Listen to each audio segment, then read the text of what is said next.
La televisión ha sido creada para venderte cosas. El mundo profesional no te espera, no vale con intentarlo. Había una persona que siempre me decía que yo tenía dos características, que era solucionar problemas y unir personas. Pierdo 180.000 euros. Y una de las partes más importantes es tener un equipo. El primer día que nosotros lanzamos Roca Project, se cae Instagram, WhatsApp y Facebook. Buenas tardes, estamos en otro capítulo de la Terrassa del Talent, hoy aquí en Andorra, en el Hotel Rockland, y hoy tenemos una persona que tenía ganas de conocer, porque es el que está detrás de todo, es el cerebro, los ojos y demás de uno de los grandes podcasts de habla hispana, que es el Roca Project.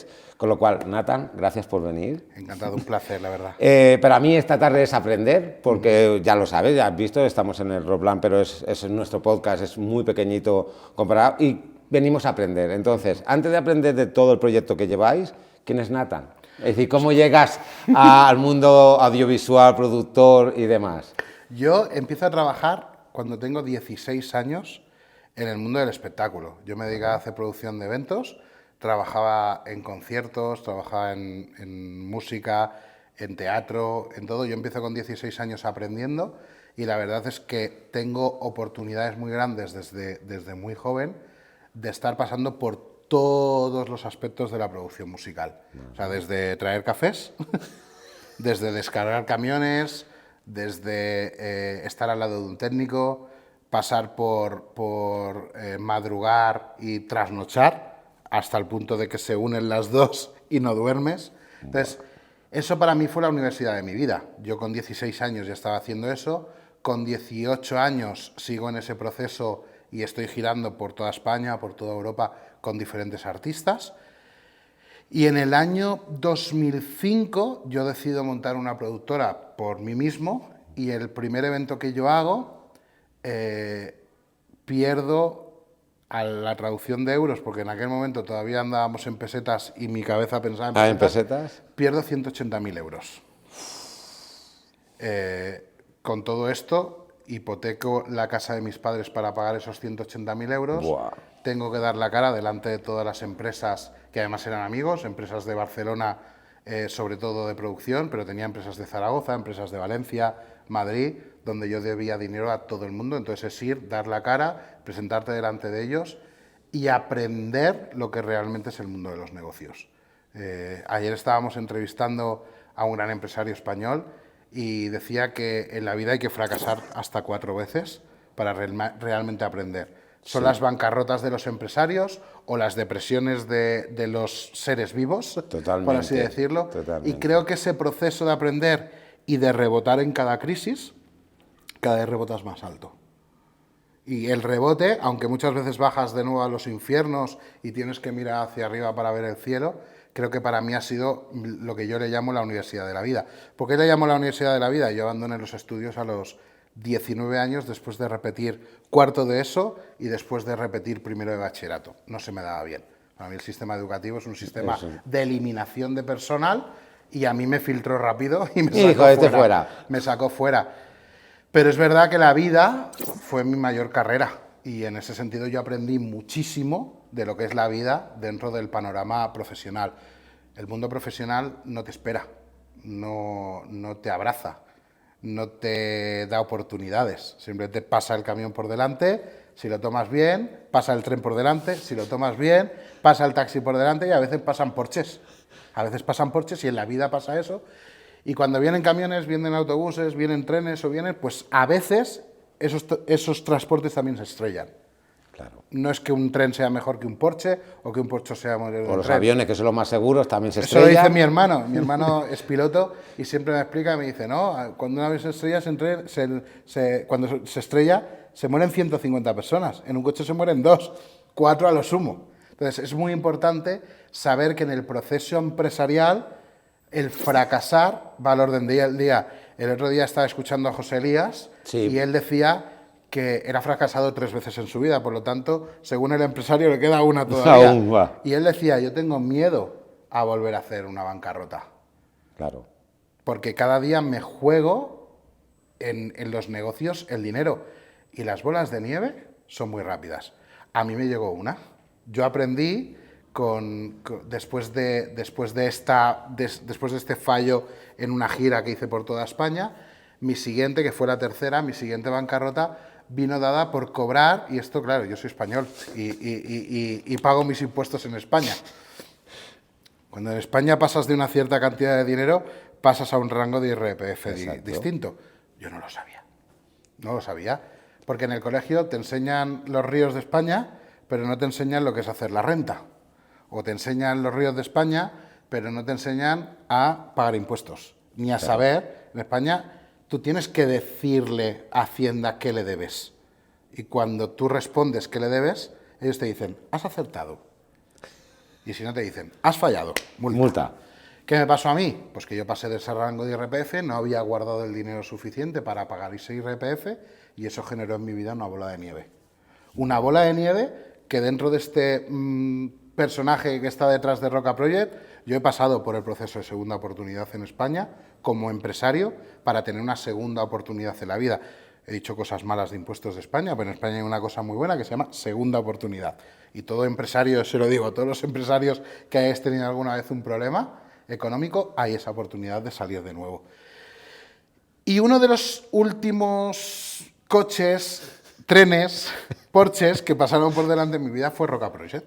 Vale. Por lo tanto, yo creo que te he hecho una síntesis. Sí, es genial, me ha encantado. Muy grande. La he hecho pocas veces en mi vida. Pues un orgullo porque me encanta el mostrar la verdad que hay de todas las cosas. Muchas veces ves el éxito de las personas y entras ahí en ese éxito, oh, joder, qué bien, tal, ya, pero ¿cuántas mierdas ha tenido que comer para llegar a ese éxito? Todos los empresarios. ¿Sabes? Es decir, todos. Es que es eso, es como, hostias, qué bien que le va a Nathan con el proyecto, qué bien que va, ya, pero ¿cuánto ha pasado Nathan para poder llegar hasta ahí y tener ese éxito? Totalmente. Entonces, al final, pues me parece increíble que se hable de estas cosas, como José Elías, que lo habla muchas veces, de esto me ha arruinado. Lo que más me encanta es que ahora su mujer tiene más dinero que él, según en el último podcast. Y me encanta, eso ha sido genial. Bueno, así la tiene contenta. Sí, totalmente. ¿Cómo nace Roca Project? Mira, Roca Project, yo tengo amistad con Carlos Roca desde hace bastante tiempo. Era amigo de mi hermano y yo conocía a Carlos Roca desde antes de que formáramos Roca Project y también conocía qué es lo que él hacía. Él trabajaba como locutor, también trabajó como presentador y periodista en la tele de Murcia y él triunfó en redes sociales a través de hacer humor con animales. Es una cosa que no tiene nada que ver con el proyecto. De esa trayectoria, de su experiencia en redes, de su experiencia en la locución y como periodista en la tele, nació la idea de empezar a hacer algo que para él fuera significativo y diera valor a las personas. Vale. Para mí Roca Project tiene dos patas muy claras. Una es la calidad, que eso es una de las cosas que para nosotros es importante, y la otra es el contenido. Nosotros intentamos que cada programa genere valor en la audiencia, genere algo que puedan aprender, que cuando te acabes un episodio de Roca Project puedas decir, yo he aprendido algo. Creo que las personas estamos anhelando aprender cada día y anhelando el entender cosas que otros están viviendo o viendo en su vida. Yo seguramente con lo que he dicho hoy de mi experiencia profesional he alumbrado o he dado valor a personas que están pasando por eso, han pasado y que no tienen respuesta. Y que no se sienten solas, porque cuando te arruinas, cuando eso, primero que mucha gente te da la espalda, es como Dios se ha arruinado, ¿sabes? Como da igual. Y segundo, que te sientes solo, ¿sabes? Entonces, ver otras personas en un capítulo como el Roca que decir, ostras, que ha pasado Nathan lo mismo. Ya es como, bueno, no me ayuda en mi día a día, pero sí que me consuela, ¿sabes? Sí que me ayuda, vale, estamos en el camino. Entonces, Carlos nos viene a buscar, yo tenía una productora, una agencia de comunicación. Realmente nunca he sabido lo que he sido. O sea, yo siempre, hay una anécdota que explico de mi vida. Yo con 16 años, que es cuando empecé a trabajar, empecé a vender páginas web. Porque alguien me dijo que las páginas web eran el futuro. Ya en ese momento ya eran el pasado, pero la gente todavía decíamos las páginas web. Y recuerdo ir a un barrio de Barcelona, un barrio pobre de Barcelona, diciéndolo así, cualquier persona va a saber cuál era, y cuando yo fui a venderle una página web a la persona de la tienda que yo visitaba, pues visitaba comercios, visitaba locales, visitaba negocios, me dijo, oye, una pregunta, esto de la web está muy bien, pero una pregunta, ¿tú tendrías guitarras? Y yo, como buen comercial, dije, sí, claro, que tengo. Yo no tenía ni idea de cómo conseguir guitarras. Entonces me dice, mira, yo tengo tanto dinero para comprar guitarras, porque son unas guitarras que se van a entregar en la escuela, y necesito 150.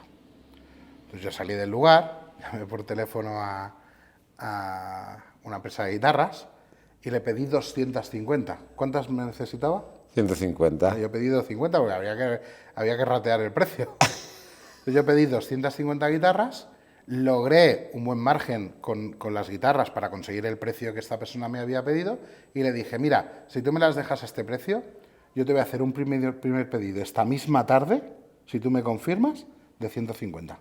Así que saqué 150 a precio de 250. Qué crack. Llamé a la persona de la tienda y ese mismo día vendí 150 guitarras. ¿Por qué explico esto? Porque yo en mi vida me he dedicado a vender o a hacer lo que la persona que tenía delante necesitaba. Y por gracia divina, al final he conseguido suplir las necesidades. En este caso... Bueno, has encontrado el punto, que al final hacer el negocio, siempre yo digo, para mí hay dos maneras. Uno, que es el entretenimiento, se hace dinero entreteniendo, reality shows, tal, lo otro, o solucionando problemas a la gente. Totalmente. No hay más. Había una persona que siempre me decía que yo tenía dos características, que era solucionar problemas y unir personas. Mira. Y a mí de las dos la que más me llena es unir personas. O sea, a mí facilitar un teléfono, conectar a una persona con otra, creo que es una de las cosas más espectaculares porque el humano está hecho para eso.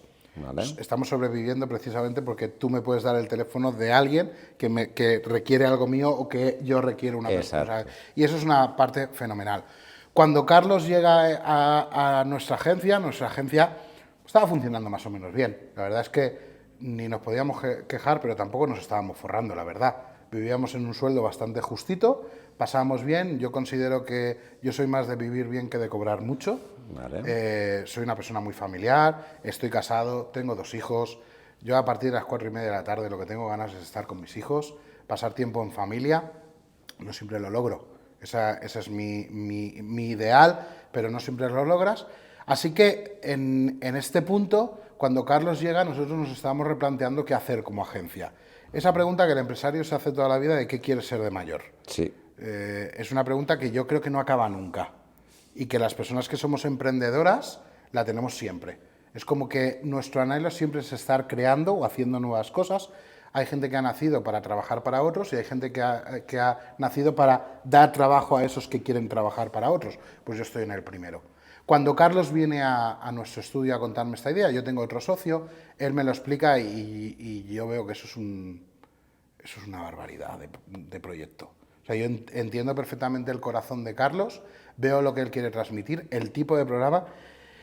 Y cuando Carlos me transmitió Roca Project, es exactamente lo que estáis viendo. No es otra cosa. No ha habido una manipulación del programa, no ha habido un camino a recorrer. El invitado que nosotros tuvimos ayer es un invitado que se soñó en la primera reunión. Vale.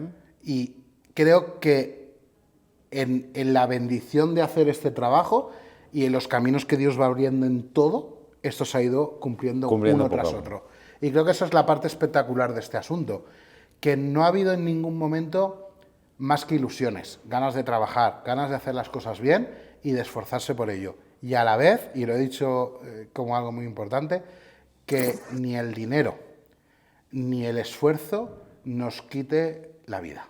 Sí. Para mí esa es la parte más importante. Creo firmemente en que en el momento que tu trabajo no se convierte en un método de vida, sino que la vida es tu trabajo, es un problema. Entonces ahí nosotros lo planteamos encima de la mesa. Habíamos tenido un buen año como empresa, así que podíamos apostar por primera vez en la vida por un proyecto propio. Vale. Hacerte tú de tu propio cliente, generar un ingreso factible que tuvieras cada mes para poder aguantar a los clientes es un rollo. Es un rollo, lo siento. Los clientes son clientes y la mayoría de las veces pues te generan problemas, inseguridades, circunstancias que no ayudan. Entonces queríamos crearnos nuestro propio producto, por lo tanto nuestro propio cliente, y que ese cliente diera provisión, como da un proveedor, de lo que necesitábamos. Y es ahí cuando empezamos Roca Project. Esto fue en diciembre del año pasado. En enero, febrero, empezábamos a grabar el primer programa. El programa iba a empezar en abril, queríamos empezar con una... Sí, lleváis un año ahora mismo. En abril hará un año. En abril hace un año. Grabación llevamos sí que un año, hemos cumplido un año en este mes. De hecho, creo que la semana pasada hizo un año que empezamos a grabar. Sí. Pero el programa realmente empezó en abril, que nosotros haremos un año el 2 de abril. De hecho, haremos un programa especial muy guapo. Si alguien ve esto antes del 2 de abril, lo verán. Que sepa que lo va a disfrutar un montón. Y si no, si esto lo ven después del 2 de abril, que vuelvan al 2 de abril y lo miren porque va a ser un programa muy guapo. Entonces, cuando nosotros empezamos a hacer una nevera muy grande de programas. Nosotros creo que empezamos Roca Project ya con 6 programas, entre 6 y 8, no recuerdo bien, grabados, porque sabíamos que los primeros meses iban a ser intensos. Vale. De hecho, antes de empezar el programa te estaba diciendo un dato, es el 90% de los podcasts no llegan al programa 2. Os confesamos que Roca Project estuvo a punto de no llegar al programa 2. Vale. Y solo el 2% de ese 10% que quedaba llegan al programa 30. Al programa 30. Es muy bestia. O sea, la gente, yo esto lo digo mucho, dicen, es que hay un montón de podcasts. No hay tantos. No hay tantos. No hay tantos, hay muchos intentándolo. Sí. Hay mucha gente que lo prueba, que incluso cambia y vira el tipo de podcast y abre uno o abre 2 o 3 más después de eso y lo intenta. Pero podcast funcionando hay muy pocos. Y aquí metemos, yo siempre meto España y Andorra en lo mismo porque no sabemos los podcasts que son andorranos o españoles y tampoco podemos decirlo. Y tampoco lo podemos decir, exactamente. Pero ese es un punto muy curioso dentro de todo esto, que sobrevivir a un podcast es algo muy difícil. Adrián, hemos pasado, llevamos más de 30 capítulos. Estamos en el porcentaje. Pues mira, ese es el punto, para mí es el punto esencial. ¿Qué nos pasó a nosotros? Y aquí vosotros me lo podréis decir. Nosotros donde nos atascamos más no era en la edición, porque veníamos del mundo editorial, pero nos atascamos mucho en todos los formatos verticales. Sí, en los verticales es donde más problemático hay, sí. Entonces, eso nos quitaba mucho tiempo, nos hacía hacer la adaptación, odio los subtítulos, por ejemplo, que todo el tema vertical es terrible, y nosotros venimos de un mundo audiovisual con mucha excelencia, y a mí un subtítulo mal escrito no me gusta. Exacto. Yo cuando veo un podcast donde el subtítulo lo ves automatizado, hecho por una IA, y que no tiene una atención, para mí es una falta de respeto al consumidor. Con esto me acabo de cargar la mayoría de podcasts. O sea, porque utilizan IA, o sea, es una realidad, pero creo... Nosotros aún vamos a mano. Tenemos un chico que se dedica a hacer los reels. Pues eso mismo. Es decir, nosotros lo tenemos a mano, porque es verdad que hacer los reels con la IA, y ahí entran en mi especialidad, está muy bien, pero no te coges realmente los minutos buenos. Claro. A lo mejor se pasa un poco más para allá y que tú dices, vale, esto no lo quiero mostrar. Los subtítulos te lo pone con un acento, te lo pone con un esto, que tú dices, bueno, entonces sí, pero no. A partir de ahí ya entras en la siguiente parte, que es decir, si no lo hago con IA, que me puede salir a 30, 40, 50 euros al mes, de repente tengo que pillarme un editor de verticales, y eso es una inversión en eso que te planteas abandonar. Y nosotros... De repente estábamos editando el primer programa, llevábamos 2 semanas y no lo teníamos todo hecho. Entonces de repente tú dices, ostras, esto, y nosotros claro, como estaba Carlos por un lado y estábamos nosotros como agencia, o sea, agencia se llama 2 o 3, que yo casi que la he olvidado porque estoy tan inmerso en el proyecto, Roca. Pero nuestra agencia, realmente yo tenía a un editor de horizontales a todo tiempo trabajando y a un editor de verticales a todo tiempo editando, y yo decía, no puedo coger más clientes. Claro. Y este proyecto no está monetizando lo suficiente como para ello. Entonces se nos hizo una montaña. Buah. Yo recuerdo cuando, no hace mucho, yo estoy bien rellenito, y subí una vez una montaña, el Sant Llorenç, al lado de Tarrasa, y recuerdo que a la mitad del trayecto, bueno, a la mitad no, ya llevaba un 90% de la montaña recorrida, me cogí una pájara. Claro. Y yo mi mente, que la mente es muy peligrosa, me empezó a decir mi mente que yo no podía llegar a la cima. O sea, es terrible. O sea, yo lo recuerdo que yo pedí un helicóptero. O sea, yo le pedí a la gente que estaba a mi lado, por favor, que llamaran a un helicóptero, porque yo me iba a morir. A mí no me estaba pasando nada. Lo único que mi mente no era capaz de saber que 40 metros más adelante ya estaba en la cima y 41 ya empezaba a bajar. Claro. Hasta que de repente, en ese momento, llegaron dos excursionistas típicos domingueros de Cataluña, los típicos pixapins, con sus dos... Las varillas. Con sus dos... Y me dice, ¿qué te pasa? Digo, no, que se ha trucado un helicóptero. Yo, que necesito un helicóptero. Y me dice, ¿por qué? Y digo, ¿por qué no llego?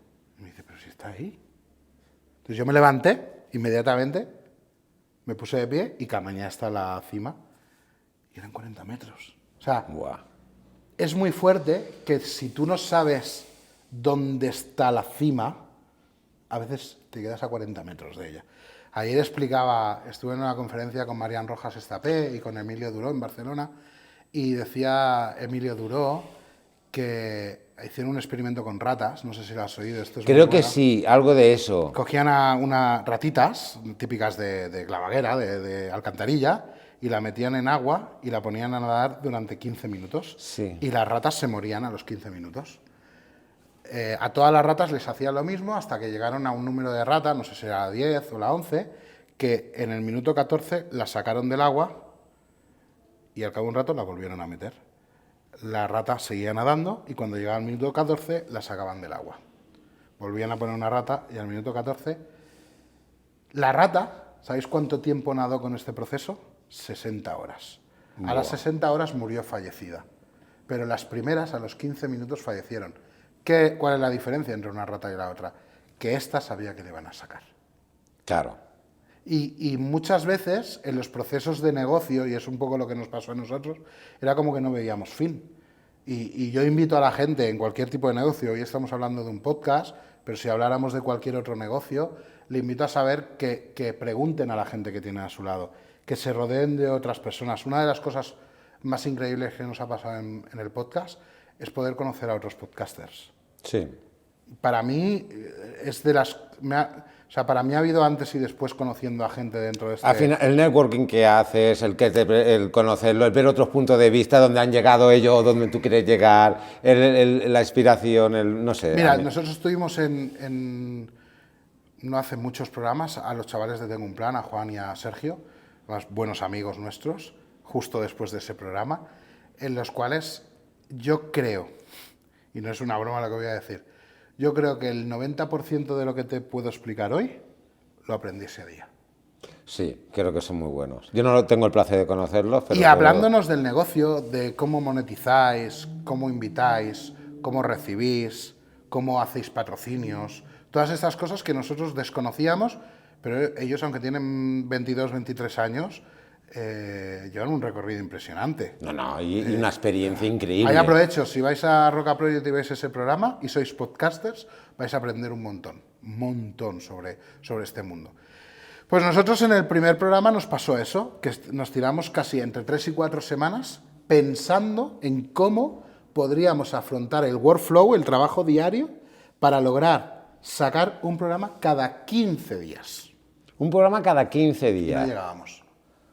Y estábamos dejándonos horas. ¡Hola! Y no llegábamos.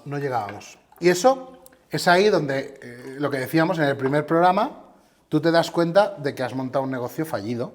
O sea, que tú no tienes la oportunidad, ni económicamente hablando, ni de vida. Te he dicho antes que para mí la vida la priorizaba, el poder seguir siendo persona y salir a la calle viendo la luz del sol y no echando noches Y allí. llegar a casa que tu hija no esté durmiendo, es decir, Efectivamente. que puedas acostarla. No veíamos salida y entonces yo como productor lo primero que tuve que hacer es reunirme con cada una de las áreas. En ese caso estábamos trabajando, había una persona en sonido, había una persona en verticales, una persona en horizontales, un director de foto, el editor, que es mi socio, Carlos y yo. O sea, éramos 7 personas dentro del equipo, no todas presencialmente en el lugar, sino en distintos, y entonces teníamos que ajustar el workflow. O sea, yo hasta llegar a hacer color, que nosotros hacemos color en todos los programas, para mí se me hacía un mundo. Y estuvimos a punto de abandonar. Claro, sobre todo porque nosotros habíamos asumido como empresa todo el workflow que tenía que ver con la edición. Buah. Entonces nosotros, es aquello de, ostras, el acuerdo económico... No, esto no está cuadrando. No, y además, el primer mes del podcast, no del nuestro, de cualquiera, la cantidad que ingresas es un poco más que cero. O incluso bastante menos de Es cero. decir, ¿empezaste con 0 suscriptores, canal nuevo? No, el canal de YouTube era un canal heredado de Carlos Roca, que Vale. tenía 200 y pico mil suscriptores, Vale. pero estaba muerto. O sea, era un canal que tenía algunos vídeos que estaba monetizando. Carlos, como había utilizado mucho Content ID de otras personas a través de hacer doblajes y tal, no era un canal que iba muy bien, pero sí que es verdad que teníamos el bagaje de que, aunque sean pocos, esto ya lo estaréis viendo, pero YouTube tiene un problema muy grande y es que los suscriptores no sirven para nada. Exacto. Quiero decir, de cara a la gente, tener 500.000 de suscriptores es algo muy bueno y es verdad que eso muestra un interés por tu programa, pero no muestra una audiencia real. Exacto. Quiero decir, ¿cuánta gente conoce Televisión Española y la tiene sintonizada en su televisión? Todo el mundo. ¿Cuánta gente la ve? No todo el mundo. No todo el mundo. Y eso es un poco, YouTube tiene que ver con eso. Cuando tú ves un contenido que te gusta, le das a seguir y a partir de ahí puedes o no hacerlo. Las campanitas no le suenan a todo el mundo. Yo mismo, que soy suscriptor de Roca Project, lo vivo. Es mentira, no le suena a todo el mundo. Si pusiéramos al 500.000 de suscriptores dentro de una sala, YouTube se lo muestra a unos cuantos. Y si gusta... Si ve que esos tantos les gusta, pues se los muestra y esto va en sus procesos. Y es ahí donde tienes que aprender que los primeros 15 minutos del programa la retención es muy importante, dar pachet en los primeros 15 minutos. Yo he intentado hoy dar pinceladas para que la gente se quede. Porque si en los primeros 15 minutos del programa yo te empiezo a meter rollos y anécdotas y tal, la gente no se va a quedar. Meter un gancho, un hook para que la gente se quede en el programa.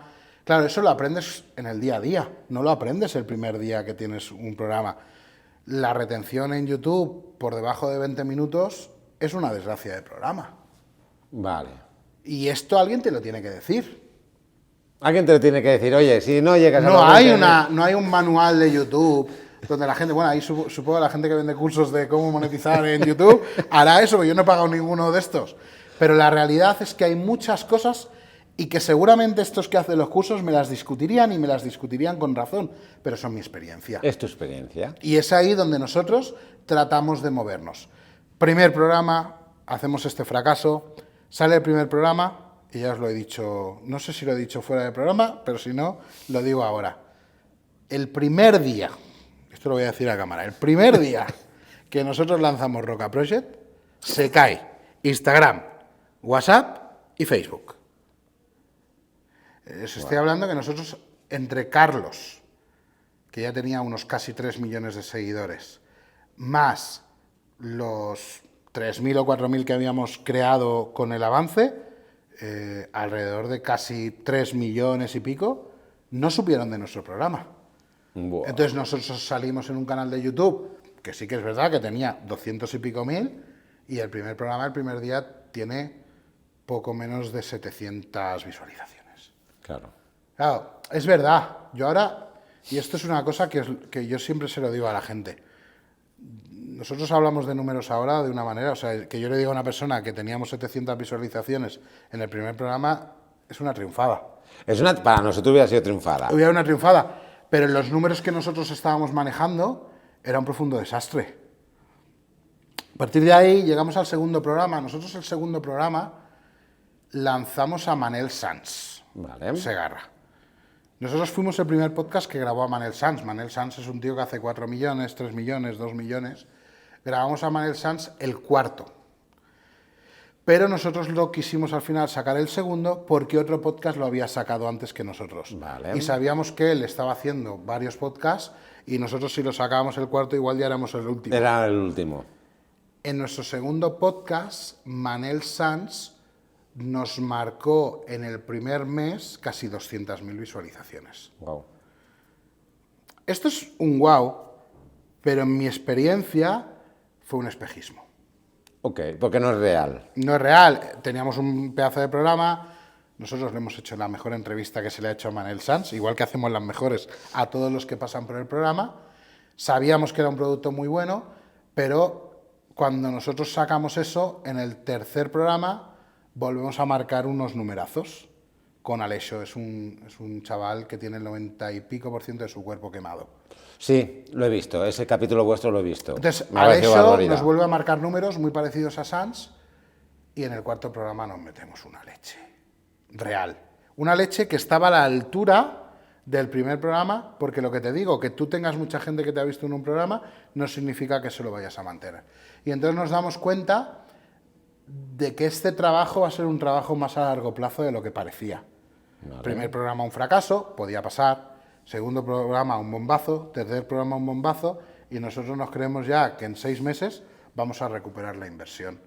Y eso no pasa. ¿Se puede hablar de inversión, de dinero de inversión? Mira, nosotros, esto es muy fácil hablarlo porque nosotros la verdad es que hemos logrado hacer la inversión a base de amigos. Vale. Y cuando digo amigos no hablo de dinero. Nosotros metimos muy poco dinero en el programa. Nosotros teníamos socios dentro de la empresa que tenían cámaras, invertimos algo en iluminación, no mucho. Yo creo que no llegaría a 3.000 euros en iluminación. De hecho, hay iluminación muy barata últimamente, quiero decir que se pueden hacer cosas muy buenas. Teníamos un amigo de foto muy bueno, le pedimos ayuda en esto, compramos los sofás, que de hecho intentamos que los sofás nos los patrocinaran. Y lo tuviste que comprar. Y los compramos al final. Sí, era un lío. Sí, era un lío. No. O sea, de hecho, no me arrepiento de ello, ¿eh?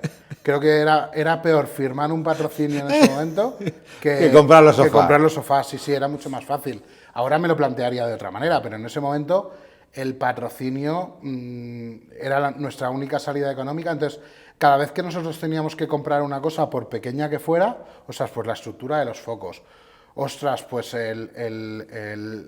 algún accesorio para la cámara.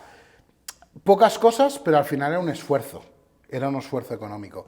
Yo no creo que nos gastáramos más de 6.000 euros reales, no te lo sé decir. Sí, pero más o menos. No es ciencia cierta, porque tampoco fueron salidas de dinero dispersas.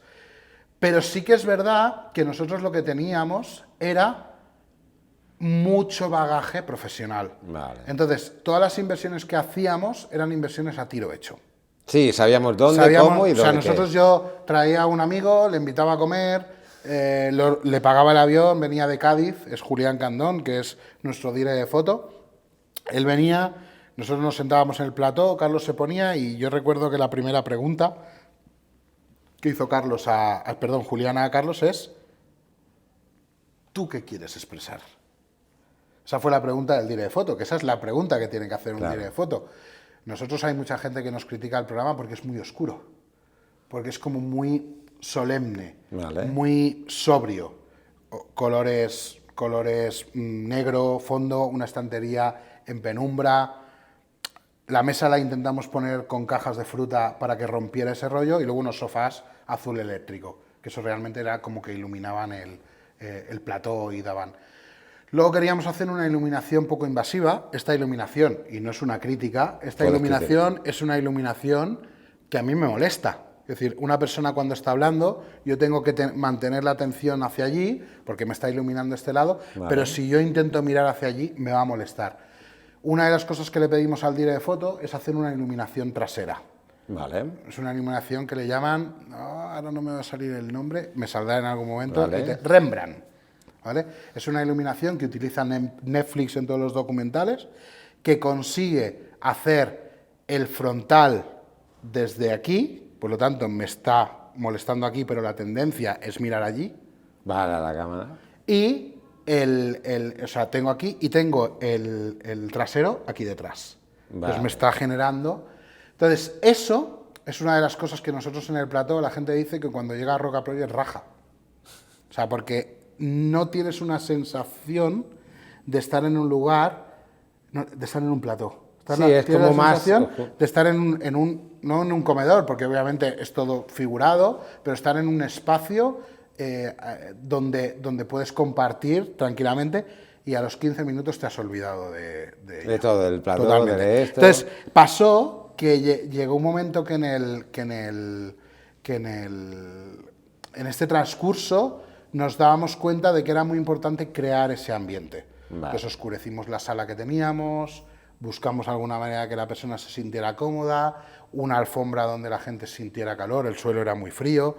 Procurábamos mucho que el invitado se sintiera cómodo. Para nosotros era muy importante en el tipo de programa que íbamos a desarrollar. Entonces, en parte de la inversión hubo mucho de gente que se sumó al proyecto. Tenemos un amigo que es sonidista, que nos hace todo el programa y a día de hoy todavía le pagamos ¿cómo se dice esto? En cheques de carne a la brasa. Me encanta. Hay que cambiar un día eso y hay que sí. empezarle a pagar a David. Eso No, lo tenemos pendiente. Lo tenemos que hacer, pero realmente construimos esto con un grupo de personas que podían soportar el proyecto de alguna manera y llevarlo más arriba.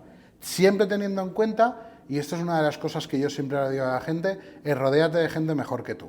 Sí. Siempre, siempre. El Barça fracasó porque había un presidente que se rodeó de gente peor que él. Sí. Y creo que es muy importante rodearte de gente que pueda siempre sacar un mejor rendimiento.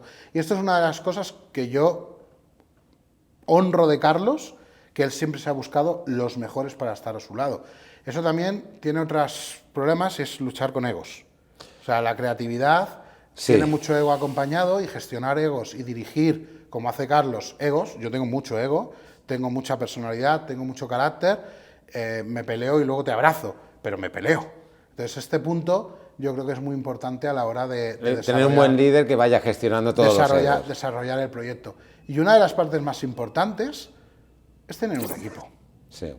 Yo ayer estaba con Carlos tomando un café en una cafetería y le decía, una de las cosas más grandes que hemos logrado en Roca Project, y si la gente ahora va a cualquier vídeo, la gente siempre dice, felicidades Carlos y equipo. Y lograr esto, cuando la cara visible siempre es la de Carlos, es una cosa increíble. Yo durante los primeros programas, en los intentos que haces de agradar a la audiencia, yo hacía un programa junto con Carlos, que hacíamos como un repaso un making of del programa. Luego lo eliminamos porque no lo veía nadie. A mí me encantaba, porque además salía yo. Y la única parte que sales tú te la carga. Pero bueno, también me encanta no hacerlo. Pero no es que me encantara solo por el hecho de salir, que sí, sino que me encantaba porque creo que mostrábamos esa parte de equipo. Sí. Pero hemos logrado seguir haciendo lo mismo sin necesidad de que el equipo se le vea. Y yo creo que es una parte muy importante. Yo que soy muy del Barça, como demuestra yo también aquí, soy muy culé. Como demuestra aquí, yo lo que estoy viendo con este Barça ahora mismo es increíble. Y yo creo que Guardiola el otro día lo decía, yo soy muy guardiolista. Yo también. Lo decía que lo que está viendo en este Barça es un equipo que celebra la defensa, que celebra que el otro no meta un gol. No solo celebra sus goles, sino que celebra conseguir que el otro no los meta, que uno se cambie por otro sin necesidad de haber problemas. Yo ahora mismo no tengo ningún problema si un jugador del Barça se lesiona, porque sé que hay otro que lo va a hacer igual o mejor. O mejor. Y creo que eso es una parte muy importante en los equipos, en tener gente suficiente como para realizar todas las cosas. En este momento de fracaso, yo siempre, ya saber que siempre sé volver al lugar de donde veníamos. En este momento de fracaso, que estábamos llegando al mes de junio más o menos, sinceramente a nosotros se nos estaba haciendo muy grande el proyecto, muy grande. Íbamos a 15 días y sabíamos perfectamente que en septiembre teníamos que doblar. Doblar. Doblar es hacer un programa Sí, semanal. es hacer uno cada semana. Y esto era un mundo. Nosotros llegamos a agosto que no nos soportábamos los unos a los otros. Pero no por nosotros, sino por la cantidad de trabajo y el estrés. Yo recuerdo que en agosto decidimos dejar de hacer programas ese mes, descansar. ¿Vale? Preparamos algunas piezas de resumen, algunas preguntas que nosotros hacemos esas a los invitados y algunas horizontales que no habíamos sacado cortos y tal. Y durante el mes de agosto nos desintoxicamos los unos de los otros. Vale. Yo creo que eso es muy importante también dentro de los procesos de trabajo. Yo creo que Dios creó el mundo en 7 días, en 6 días y al séptimo descansó. Dios descansa a todos. Pues yo creo que ese punto es muy importante a la hora de trabajar en un proyecto, el guardar el día de reposo. Y en este caso, anualmente, pues nosotros y la mayoría de podcasts lo hacen esto en agosto. Cuando nosotros llegamos en septiembre, doblamos los programas y la verdad es que el workflow era diferente. Y no había cambiado gran cosa, es verdad que algunos procesos los habíamos mejorado, tuvimos que reducir el equipo, esto es una cuestión empresarial y esto a veces pasa, y teníamos que asumir más trabajo con menos personal para hacer sostenible el proyecto. Y en diciembre volvimos a tener otra crisis, que es justo llegar al momento del descanso. Ayer decía Emilio Duró que tú que estás más contento, ¿el viernes o el domingo? El viernes siempre. Pero no, el viernes trabajas. Sí, pero sabes que te viene el fin de semana. Dice que la gente empieza a disfrutar las vacaciones 7 semanas antes de que las va a tener. Y cuando llegan las vacaciones cuando se deprimen porque ya saben que van a volver. Pues el punto yo creo que cuando tú estás llegando a momentos de que sabes que vas a poder hacer un parón, aunque sea una semana o 3, pues como que las cosas están descensadas. A mí me cabe decir que después de que nosotros volvimos de este diciembre pasado, que hace poco menos de 2 meses, es como que cambió todo.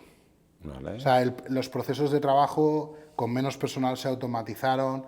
Es verdad que el proceso de producción, yo me encargo de lo que es la producción in situ del programa en las grabaciones, me encargo de la gestión de los invitados, o sea, cómo un invitado llega al podcast, los trenes que tiene que coger, o si viene a un evento a Barcelona, intentarlo cuadrar. También me encargo de nuestra mayoría de invitados, vienen ellos al programa. O sea, ellos son los que piden venir al programa y nosotros gestionamos eso. Vale. Pero también hay listas a los Reyes Magos que nosotros hacemos de personas que nos gustarían que vinieran al podcast. Ayer hacía con Carlos una lista y estamos empezando a introducir personajes internacionales. Bien. Que queremos y que soñamos tener, que a día de hoy no son factibles, pero lo serán y los traeremos. Por supuesto, siempre. Pero en medio de todo esto, pues es la gestión diaria. Nosotros recibimos muchos mails cada día de personas que quieren venir al programa. Eso, yo como productor te digo que se me pone la piel de gallina solo de pensar. Eso es una buena señal porque vuestro trabajo está funcionando. Al margen de eso, yo llevo muchos años, te he dicho de dónde vengo y las cagadas que he metido en mi vida. Levantarte cada mañana esperando mails, no buscando mails, es maravilloso. Sí. Porque la gente es una manera de reconocer tu programa. Exacto. Es una manera de reconocer el trabajo, es una manera de reconocer el equipo. Es una manera de que tú veas que lo que estás haciendo sirve para algo y que tu paso por la tierra está dejando un legado Has tocado la palabra que a mí me encanta, que es dejar un legado en esta vida. Para mí es sí. muy importante. Luego también tienes que gestionar mucha gente. Roca Project tiene, no sé si 2 o 3 tipos de invitados, pero hay 2 esenciales. Los que hablan del crecimiento personal desde su experiencia laboral, pues psicólogos, escritores, crecimiento personal, coach, o sea, diferentes, y luego hay las historias anónimas. Roca Project nos gustan las historias anónimas. Entonces, lo que más recibimos en Roca Project son historias anónimas.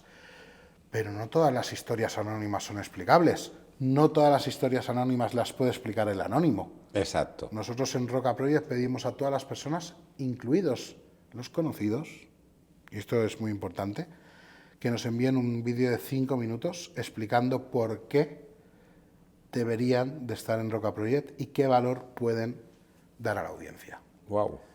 Yo en 5 minutos puedo ver cómo una persona va a funcionar, y si a mí me toca la patata, la va a tocar a la audiencia, porque yo soy seguramente más crítico incluso con mi programa que mi propia audiencia.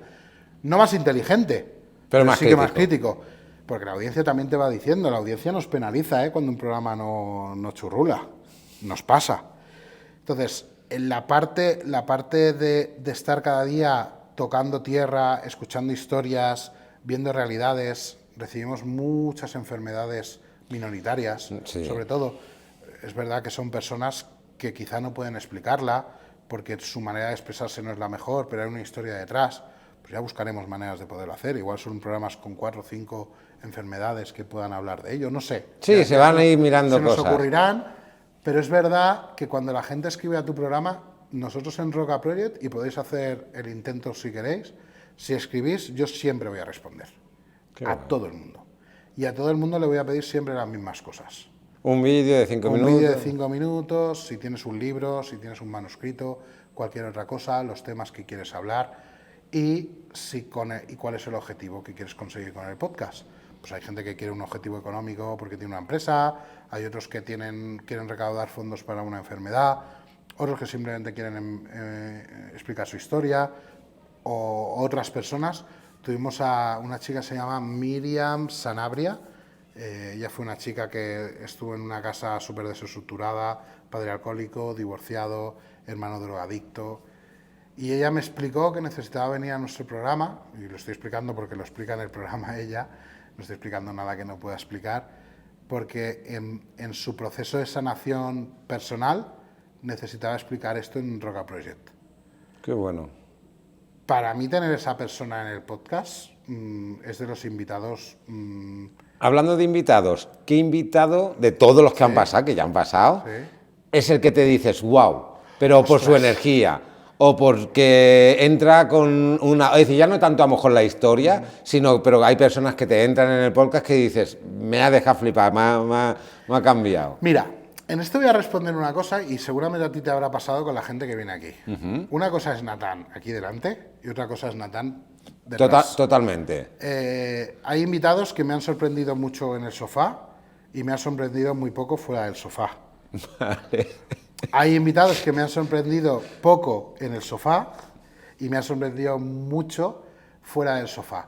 Es una pregunta muy difícil. Pero por eso te digo que es su energía, sí, su forma... Es una pregunta muy difícil, pero sí que te puedo decir que de las personas que han pasado por el programa, las que menos han brillado a nivel de números son las que más me han impactado.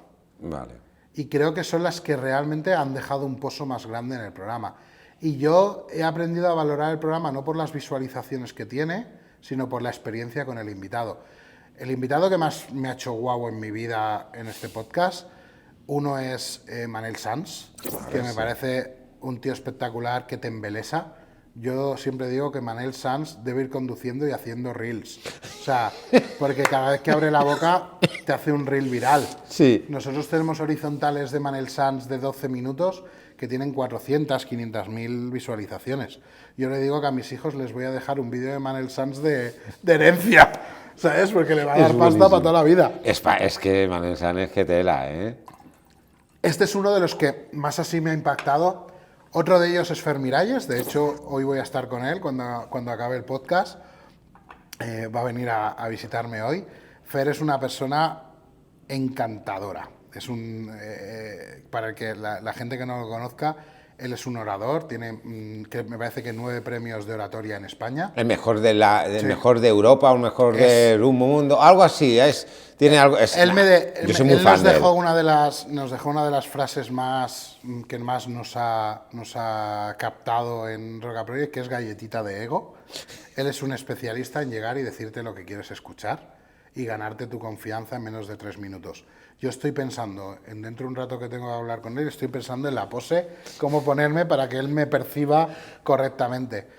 Él es uno de los que más me ha gustado. Y luego hay otro, que es lo que te decía, es uno de los programas que yo creía que haríamos 1 millón de visualizaciones con él, y es Pincho, Ciencias del Comportamiento. Vale. Es un policía, guardia civil creo, sí, guardia civil, que habla de cómo una persona se comporta delante de la otra. Siempre dice que cuando nosotros estemos delante de alguien, levantemos la ceja nada más verlo, para que la persona perciba... Sí, creo que ¿lleva gafas, puede ser? Sí, creo que sé quién es ya. Pincho es muy así pequeñito y tal. Juanma García se llama, le llaman Pincho, pero Juanma García. Yo creo que han sido de las personas que más me han impactado. Pero hay una cosa que yo, y esto, o sea, Carlos lo explicará cuando le apetezca, pero o sea, lo que pasa en Roca Project es mucho más impresionante fuera de cámara que en cámara. Claro. O sea, para mí los momentos que yo estoy viviendo fuera de Roca Project con todos los invitados son preciosos. Y es ¿sabes cuando te das cuenta que una persona no es lo que ves solo por lo que dices, sino por lo que realmente es? Sí. Es impresionante. Entonces, la mayoría de los programas, excepto algunas personas, que como yo digo, idiotas hay en todos los lados, toda la gente que está pasando por Roca Project nos están dejando un pozo. Y hay la parte que es la estantería. A mí me toca gestionar la estantería de Roca Project. A todos los invitados que vienen les hacemos traer un regalo, vale, que no tiene que ser un regalo caro, sino un regalo significativo. O simbólicos. Mira, la mayoría de gente trae un regalo. Tú imagínate, yo qué sé, que yo quiero regalarte este vaso, ¿vale? Vale. Que lo he comprado y es un pongo, ¿sabes lo que es un pongo, no? No. ¿Dónde lo pongo? ¿Vale? Me encantas. Tú cuando compras algo, lo típico para una boda, que la persona no te cae bien y le compras unas tórtolas Sí. y le regalas esas tórtolas que no llegan ni a casa, ¿vale? Pues muchas veces cuando ha venido gente al programa ha traído ese tipo de regalo. Un regalo que para él era simplemente para la estantería. ¿Y sabes qué ha pasado? Que en los 10 primeros minutos nosotros recibimos a todo el mundo tomando un café. Para mí, Vale. el café es el lugar donde se generan Sí. las relaciones. Igual que los argentinos es el mate, pues aquí es el café. En los 10 primeros minutos la gente llega densa, es un podcast, ¿sabes? O sea, es como, tal. Algunos Las llegan- cámaras, todo. todo, además nuestro plato impone, o sea, es un plato que impone realmente en los primeros 10 minutos. Luego ya ves que hay dos idiotas llevándolo, ¿sabes? No es como... Pero la gente llega como con una barrera y viene con la idea de eso. Entonces, casi siempre me viene y me dice, oye, que lo que te había dicho del regalo, que lo voy a cambiar. ¿Y sabes qué pasa? Y nosotros no lo explicamos en el programa mucho, pero nos pasa que cuando llega la gente, llevan dentro de su mochila, pues llevas a veces cosas que son significativas para ti. Sí. Pues hay gente que es católica y lleva un rosario, hay gente que lleva una pulsera que ha llevado toda su vida, o un anillo que para ellos es especial. Muchas veces nos regalan cosas que llevan más de 15 años en su mochila. Wow. Ostras, de repente la gente ves que, y lo está cambiando en los 10 primeros minutos que nosotros hemos tratado con Porque ha ellos. visto el ambiente, ha visto la energía, ha visto todo lo Y, que no, es. y la mayoría de gente, y yo no quiero desmerecer a otros podcasts, porque, ostras, hay gente haciendo muy buen trabajo. Pero si de una cosa yo me puedo vanagloriar de Roca Project, es que de todos los programas guardo el 90% de amigos. Qué guay. Y gente que son para toda la vida. O sea, yo puedo venir hoy a Andorra y quedar con un par o tres de podcasters sin ningún tipo de problema, porque se ha generado un buen ambiente. Podcasters o invitados que han venido o gente que ha estado. Ostras, eso es una pasada. Es una pasada, sí. Poder hacer eso y creo, obviamente hay un equipo detrás muy guay y gente, además que son mis amigos, pero Carlos genera esa atracción. Esa magia. En todo eso. Todo, o sea, por esa razón, y es una de las cosas que nos están pasando, viene mucha gente a Roca Project de otros podcasts a mirar. A ver no solo las cámaras o cómo grabamos, nosotros somos unos locos. Cuando te diga esto vas a flipar. Nosotros grabamos en 6K, grabamos en RAW. Cada programa ocupa más de 2 teras. Nosotros hacemos color en cada programa. Imagínate lo que significa eso a nivel de almacenamiento. Si cada programa ya son 2 teras y nosotros llevamos grabados ya unos 40 programas, imagínate lo que tenemos almacenado en programas. Guardamos todas las cámaras, todos los brutos, porque mi idea es que un día nuestro programa nos lo va a comprar Netflix. O sea, lo tengo claro, porque le va a gustar y si no, Prime, uno de los dos que se peleen. Entonces, la producción de Roca Project tiene mucho que ver con eso. Nosotros grabamos con 3 cámaras, esas 3 cámaras grabadas a 6K nos permiten tener una doble cámara con 2 tiros a 4K. Estás flipando, ¿no? Eso nos permite poder, cada vez que tú pones una cara reaccionando a lo que yo estoy diciendo, enseñársela a la audiencia. Claro. Y yo creo que eso la audiencia lo percibe. Sí, sí que se percibe. Percibe cuando un invitado está llorando o está emocionado. Yo puedo llegarme a acercar a su cara de esa manera. Percibe cuando a Carlos no le gusta lo que está diciendo el invitado, porque no todos los invitados nos gusta lo que dice. Por supuesto. O sea, aquí invitamos a gente de todos los palos. Entonces hay cosas que no gustan, pues nosotros a la audiencia le mostramos disconformidad con lo que está diciendo a través de un lenguaje no verbal y sí audiovisual. Exacto. Entonces, esa parte es muy importante y nos está pasando que cada vez más gente se acerca a nuestro podcast a saber cómo hacemos eso. Qué guay. Hay muchos podcasts que han inventado muchas cosas, pues yo creo que nosotros hemos inventado esa manera de hacerlo y llevarlo al mundo. Eso tiene una penalización, y lo hablábamos antes. Sí. Es caro. Es muy Es un caro. proceso caro. Es un proceso caro Y el mundo del podcast es muy difícil de levantarlo económicamente. Es verdad que nosotros... ¿Es un buen negocio? La pregunta sería, ¿hacer un podcast para los que se están animando o tal, es un buen negocio el podcast? ¿O el podcast es algo que al final, pues como hablas, ¿no? Te queda de personas que sí, que te da un sueldo y que vives, pero no es como gran negocio? Porque mucha gente lo ve como el gran negocio de los podcasts. Mira, yo le digo a la mayoría de gente que se van a quedar en el 90% de lo que hablábamos antes. Sí. O sea, esa es la primera cosa. El otro día Juan Domínguez de Tengo un Plan hacía un podcast que hablaba de lo que se gana en YouTube. La monetización en YouTube está alrededor de unos 3 euros por cada 1000. Esto es una media que pasa en los programas. Hay programas que ganamos mucho más y programas que ganamos algo menos, pero esto es la media en programas de menos de media hora. Cuando los programas ya superan una hora y media, la monetización puede subir hasta el doble. En Estados Unidos se paga hasta 22 euros. Buah. Vale, acabo de dar una cifra, ¿vale? Y esto la gente la va a entender muy rápido. Y acabo de decir que YouTube de media paga unos 3 euros por cada 1000 visualizaciones. Si tú haces 100.000, ¿cuánto es? Venga, vamos a hacer... 300 euros. Por 100.000. ¿Sí? Claro, y si tiene... Ostras, es que No son tienes... 300 euros, son 30 euros. 100.000. 100 por 3, 300. Correcto, 300 euros. Eso me lo cortas. Ahí, el editor. Apúntatelo. Apuntado. 300 euros, ¿vale? En un podcast de 100.000 visualizaciones. Hostias, es que no da... Tú ya has perdido pasta con 100.000 visualizaciones. Sí. Esa es o sea, a mí me gusta explicarle eso a la gente. Porque es muy importante que la gente entienda que a través de la monetización exclusivamente, lo que llamamos dentro del mundo de YouTube AdSense, no Sí, es lo un de buen AdSense. negocio. No es un buen negocio. Excepto que tú tengas 1 millón, 2 millones, 3 millones, 4 millones y que además eso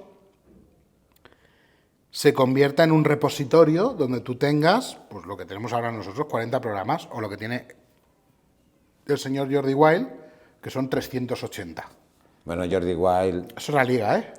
Pero yo estoy hablando ahora del repositorio.